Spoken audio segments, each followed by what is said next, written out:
All right, so I'm convinced that if you realized how much freedom you actually have in this second, you'd probably like have a panic attack, or you would be completely overwhelmed. And yeah, in this video, I want to speak about freedom, and I want to speak about how your build or who you are is just not final. And I mean, so much of life is LARPing, like I've made videos about that, but you can choose your character. And in the end, it is a LARP. Like in the end, there are few things that just inherently matter or inherently force you to be something. And I don't mean that in like this sad nihilistic way, but I mean it in a freeing way. Like you can decide what is important to you. You can decide who you are.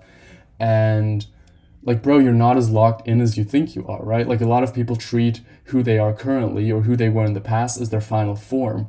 And like if you use a video games like an example, they're on like some like 2018 public beta build, and they're acting like updating or like evolving is illegal. And it's just crazy. And the reason I kind of had the idea to make this video is that I was thinking about a quote by Steve Jobs, not to be too like wannabe philosophy, but what he says, and I'm paraphrasing here, but he says that basically when you grow up, you're told the world is a certain way and it's unchangeable, and your job is just to live inside it as who you are. But then as you grow up, you should or you can realize that everything around you that you kind of call life or that you call society was made by people just like you, or made by people no smarter than you, people that kind of were confronted with the same circumstances. So a lot of these things can be changed. Like the world is more editable than you think.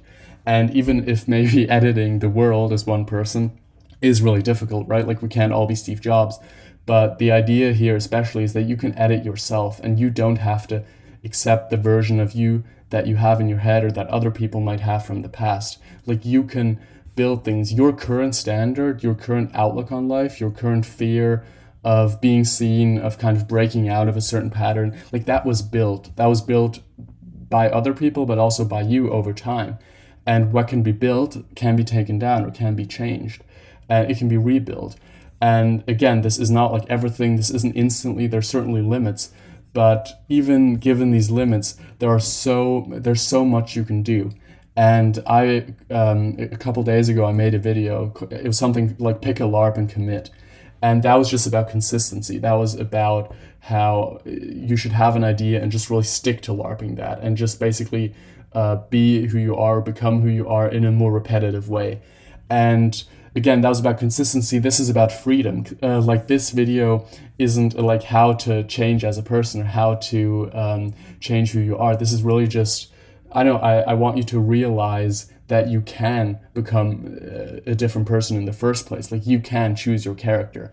And it's a more like existential view on take the video games that have like a create your character screen. Like you can do that, and it's not easy.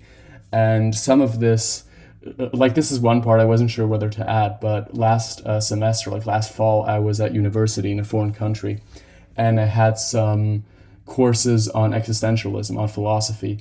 And I don't want to like make this into a lecture, but just thinking about it over the last few months and since hearing that in class, so much of what these famous existentialist philosophers were saying, like a French one called Jean-Paul Sartre, he did say existence comes before essence.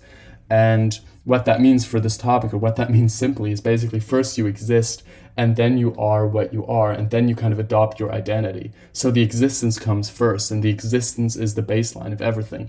And then your essence, your identity, who you are, that can be changed, and you're not inherently kind of molded into a person. So that's just something that made me think of that. Nietzsche also, and I don't want to become that person who's like, Nietzsche speaks of this, right? But one of his very famous sentences translated to English is become who you are. And I think that fits here because at first it seems kind of paradoxical, right? Like if you are who you are, that's like a static category. Why would you have to become something you are already? But I think this ties in really well with the whole debate about like LARPing and staying the same, because a lot of people think that to be authentic, you have to stay the same, and that any change, any kind of divergence from what you currently are or were in the past is inauthentic. But what this sentence says, and what a lot of these philosophical concepts say, is that you can change over time, and still that could be the most authentic version of you. I think I think on the other hand, I mean, it's almost impossible to be authentic fully if you are exactly who you were in high school still. So you can like have your circumstances, you can shape it, you can carve something out of it. And look, I mean, chances are you played video games growing up or still do. And this is where I think the character creation screen is such a good comparison. Because, like, of course, certain things are real, right? Like, money is real, circumstances or luck is a real thing, trauma is real, mental health, like, they're real constraints. But even given these constraints, even given these things, you can change so much of who you are over time. And your character creation screen has so much more flexibility than you know or than you allow yourself. And even your default character, as I said before, like, it's not that you were born exactly what you are in this moment. It's you were built and you built yourself this way, and that can be changed, that can evolve every single day. And again, like, a more like personal anecdote of mine is really, I've had times where I felt very stuck, or it felt like somehow with what people were expecting of me, I couldn't change. I couldn't just do random things that I wanted to try. But then I realized there's really nothing holding you back. Like, there's no natural law. It's not inherent to anything.